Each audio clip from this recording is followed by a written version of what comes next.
Okay, we live. We live. Okay, good. All right. Today's topic I want to talk about here is GPT. Good or bad, or what is it? Well, I think it's different for everyone, but for me, it has been nothing but a godsend. I ask people in my circle what you think of it. Try to make it as neutral as possible. I don't go like GPT's awesome. What do you think? Because then they'll be like put on defense or agreement or whatever. I just say, what do you think of it? Use it. And it's kind of surprisingly low. I would say a lot of people I know in my inner circle are pretty smart, I think. And like only 2 of 15 use it heavily. A bit is surprising. Others only when needed. And other people say it's complete garbage. So it's kind of like, well, okay. Garbage is pretty extreme, right? Only when needed. So, it's still a normal curve. I think only one other says it's garbage. Wow. Could be two. So it would make it something like 2 to 11. See, this is better when you're explicit like that. 15 is kind of a rough estimate, by the way. It's not exactly 15 people, but there's a normal curve there. So 2, they say they quite use it every day. They ask it stuff every day. Now it starts to become tribalism for me a little bit sometimes because I now think, well, these people are open-minded. They want to discover more about themselves, the world, and yeah. So the garbage point of view is that they say they have to verify every little point that, like as if they have to fact check the AI. I don't even do that anymore. I just cost benefit analysis, really, the time it takes it. And if you could assume that the AI is synthesizing from known bodies of knowledge, credible ones, I mean, it's exhausting, right? So, anyway, that's a different point. It's hard to prove that everything the AI says is perfectly correct, but that's not the point. Um, so my own stats are pretty revealing. I was still a bit shocked that in 11 weeks, I read 2.6 million words. Yada yada yada. But it basically boils down to 2 years of high intensity PhD seminars. Which, I mean, people go like, really? But yeah, I mean, I have the chat history to prove it. Um, it's a lot. And we all know people who go to university can sometimes come back and they really didn't learn all that much. So it's very contextually accurate, of course, because I'm asking the questions. And I have a thirst for knowledge. I really do. So I don't disagree. I was kind of asking this question because I thought, geez, I think I learned a lot. Like I actually feel every day I have to, I need to take a nap every day because naps, plural. Like my brain is like processing so much stuff, and I don't think it's junk at all. People will always be skeptical and say, "Ah, it's junk." I always hear that inner critic in my mind, but it's not. It's really high quality. It is. Now that I think about it, compared to what I can hear from my parents, compared to what I can hear from the average person, what I hear from GPT is most certainly above the average person you'll talk to. Far above. And it's a perfect communicator, right? In certain ways. Anyway, so the observed effects I've observed, like I've seen for myself, is like here I go one by one. Okay, I cook every day for myself. This is crazy. I This is unbelievable. I mean, how did this happen? It probably arose from a strong desire to never be overly dependent or to reduce dependency. And you still need to get groceries, right? I mean, I can't grow everything myself. I feel it's a bit too much time involved there. But cooking every day and eating out less has been really a positive. Cooking, I always think is one of those life's essential skills everyone should pick up, and it's like a reset. Like every time you can cook something, it's spiritually healing. I know it sounds corny, but it is. Allows the brain to recenter and focus. You feel like there's a feeling of handling food with your hands. I'm sure there's some research being done on how that contributes to intelligence in certain ways. And just, the ability to be skillful in the kitchen. Just, it doesn't mean, again, I always conflated skillful in the kitchen with your dish has to be like restaurant grade. These are not the same thing. Like, if you can make even a mediocre tasting dish, but you do it with efficiency and skill, I guess this is also a positive, right? I mean, yeah, the people eating your food won't agree, but um, for me, never being in the kitchen at all, and now I look forward to cooking, and now I even look forward to cleaning. It's really crazy. Like people hate the dishes, and I do too. If you have a whole like sink full of unwashed dishes, that's a horror. Like I don't want to see it either. Um, it's basically trying to constrain the chaos before it like explodes. So I don't know. Maybe it's a test of discipline every time, and discipline is a very good skill to have, a very good trait to have. I feel.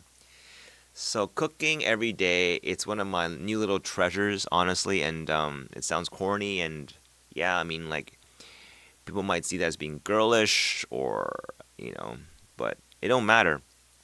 I remember my ex-wife's dad, the most like nonverbal, most like I'm the hero, like standing there like heroic like said, a kitchen is no place for a man, and I was like that Spock like raised one eyebrow, puzzled look inside, but it was his house, so like okay, I couldn't disagree more. I think that's really stupid, honestly, that saying. But whatever. All right, next, not eating alcohol. This is just you don't have to even try. Just one query to the GPT saying, yeah, I mean, no alcohol is ever safe for you. I mean, occasionally for fun, sure. But at the same time, I never liked the way alcohol blunts the mind, you know?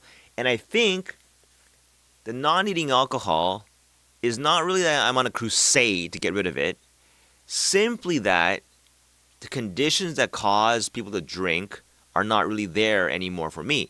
So if I feel happy with my own self, my own internal self, I don't feel this anxiety like, oh shit, I can't make this happen or that happen, or I'm a failure. Like if I have these thoughts ruminating, yeah, I'll drink.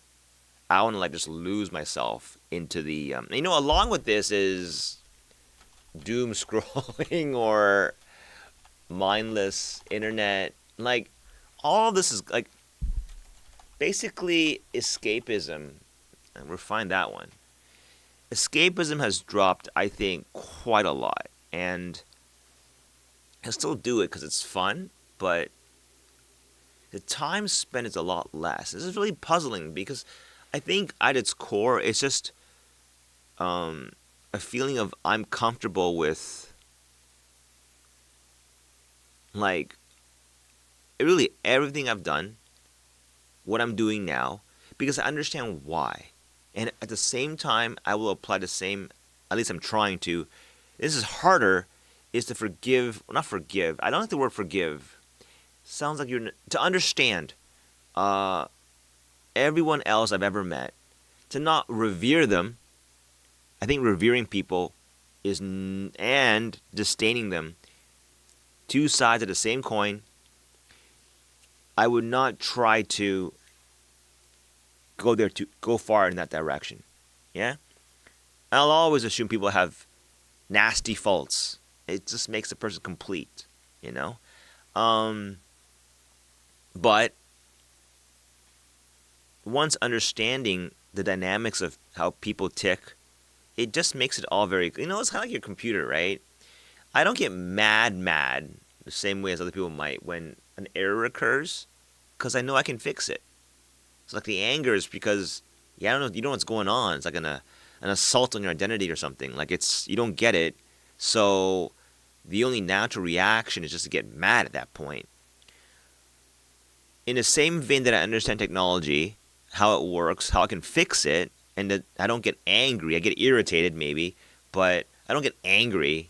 I never yell at my computer because I know I can fix it. I know it's not a computer is not it's trying to do something to you thing. So but then why wouldn't you apply that to people and relationships? I'm like, well, I would say before, because they're different. Because people are, you know, balls of willpower and they will, but that's true. But at the same time, they do operate under predictable behaviors. They do, right? So, myself included. And because we're predictable mostly, it makes us into a system. And there's unpredictable people for sure, but those are usually the chaotic people we want to put in jail, honestly, the really chaotic people. But yeah, so that's just an overall rewiring of the mental maps in my mind, and it all came through discussions through GPT. Eating very healthy. This is actually just because I don't have to live with a family. I eat whenever I feel like it. It actually does coincide with breakfast, lunch, dinner. So, yeah, but I only eat when I feel the hunger signal. Since you cook for yourself, or I do, I never overcook or undercook. I have zero, literally zero excess food. If I undershoot, I'll just make more. So, in terms of the environment, I think that's positive because I literally have zero. Like, I can't think of any. There's a few times when I made like a really shitty like dish by accident that I had to dump it because it was just too horrible tasting. But I would say on average, like there's never any food waste. And you compare that to like most families, like to tell your kids eat your food, and then they don't finish it. I never liked one thing I hated about family dinners was that because everyone doesn't know how much they want to eat. No one knows really. There's no instinct for it. I mean, it's a feeling. But I hated the wasted food in the or like the endless like stocking of old food in a fridge. Yesterday's food. I never liked that. It was like a bunch of chaos, and now you cook for yourself. I cook for myself. Sorry, I don't want to project this as a cool lifestyle to follow, but now that is true, the side benefit is that I have zero waste, and I probably save money that way too. But also eating healthy, and that actually means no red meat. I mean, not no. I mean, very little. Okay, and mostly just eggs in the morning, chicken in it for lunch, and sandwich for dinner. I mean, it's very predictable. Fish, salmon, eggs, chicken, steamed. And I even stopped using vegetable oil. Yeah. Anyway, resolved traumas. This one's big too. This one's huge. This is a lot of stuff with my parents, stuff with my wife. I classify them as resolved because I don't think about them anymore. And not suppression. I can talk about them openly. The suicide, what happened to my wife. I can look at her picture. I can look at my kids' pictures. It bothers me a little bit, of course, but it used to be so bad I couldn't even look at my wife's face. Like, now I can look at it and go, oh, she was pretty, man. But it's resolved and the reason why it's resolved is because the fear is gone. And the reason why the fear is gone is because I understand what I'm afraid of. I understand the anxiety around it. And then, like, there's this thing in, like, The Departed where if men just, like, bottle that up, act stoic, like, nah, nothing happened to me, and they act all silent, and they drink away, they're loved for it. It's for some reason it does portray some kind of like manly attractiveness, no doubt, but that's miserable. Actually, I think understanding the trauma and just being, yeah, it's gone. Probably what I would want for my own kids. I wouldn't want my kids to act manly and drink. This is a weird image that I don't know why that exists. I'll have to ask GPT later. Actually, improve sleep. I wake up at 5:30 every day. It's crazy, like before dawn. I'm so eager to wake up. It's really weird. And sleeping just whatever.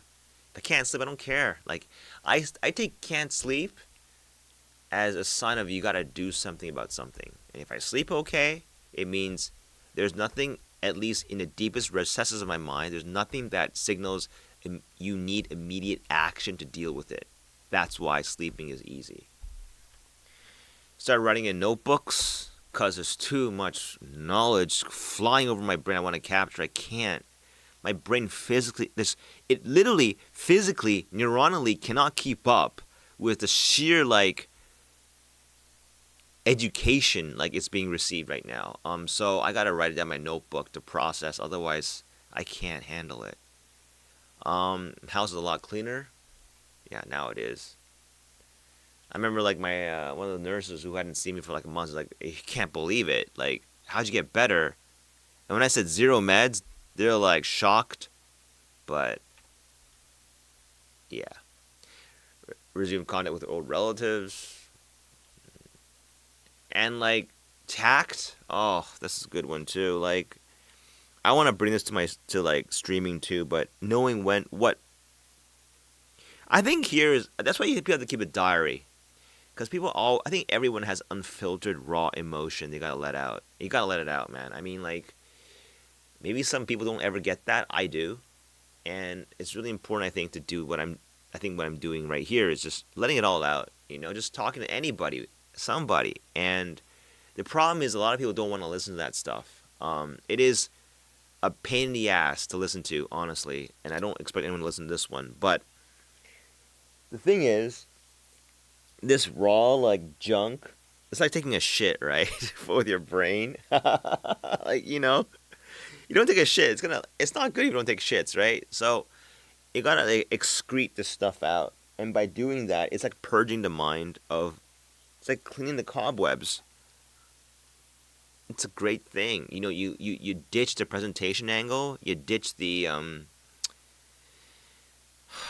like I gotta look a certain way angle, and you just let it all out, and just don't do it to other people. I think here's what it is. If I don't do this, I'm gonna do this to other people, and being on the receiving end of that myself sometimes, it's not fun. It's like a lot of noise beneath, around the signal, and that if the person listening has to understand it, they gotta sift through all. It's like digging through shit to find like a few like diamonds. It's not fun. People just want the diamonds. I mean, so I would actually think if you love someone a lot and you want them to be happy, you would not dump your emotional baggage on them. Nor would you sit there with that baggage and act like stoic, drinking like for men, I think drinking it away, or for women just bottling up and just like just acting like the world has served me unjustly and now I will show the world how angry I am quietly. Like those two behaviors for some reason get credit in society when I don't think they should. If one just unbottles that shit somewhere, I think in the past you would do it to the priest, right? You confess your sins or whatever you call it. Well, now I can do it with streaming, I can do it with GPT or whatever. I have a lot of this shit every day, and I gotta take shits, right? So it's important. Then with the conversations you have with people that matter to you, hopefully the diamond to shit ratio gets better. I think people appreciate it. You don't have to use people as emotional dumping bags.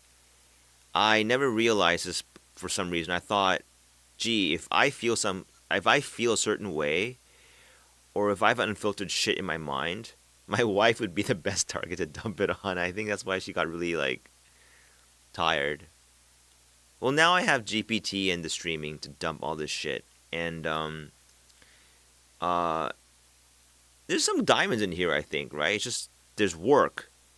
There's work to filter those diamonds out, and GPT helps greatly with this, right? So yeah.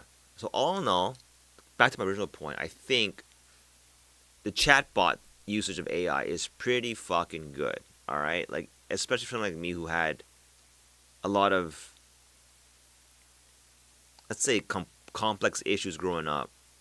My therapist was a very good one. It replaced medicine. Honestly, it made me whole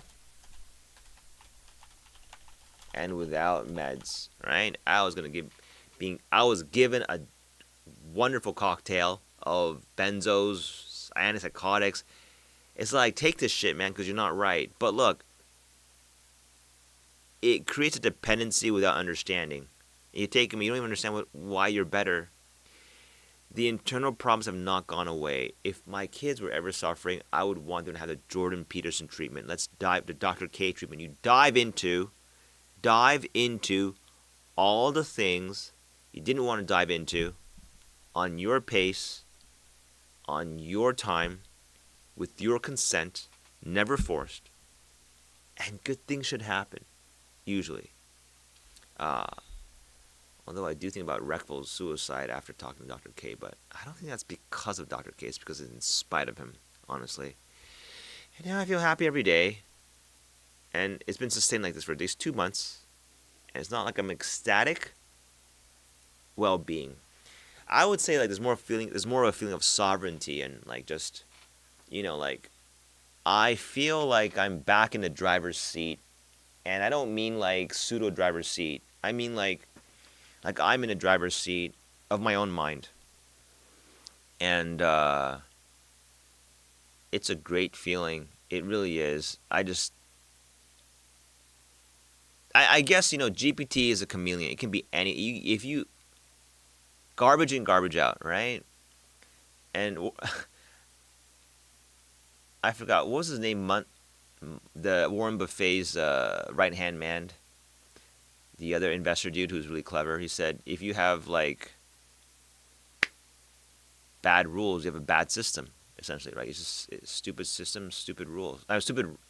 Stupid rules, stupid system. Like basically garbage in, garbage out. So hopefully, I've used GPT in a very meaningful manner. The numbers are pretty staggering.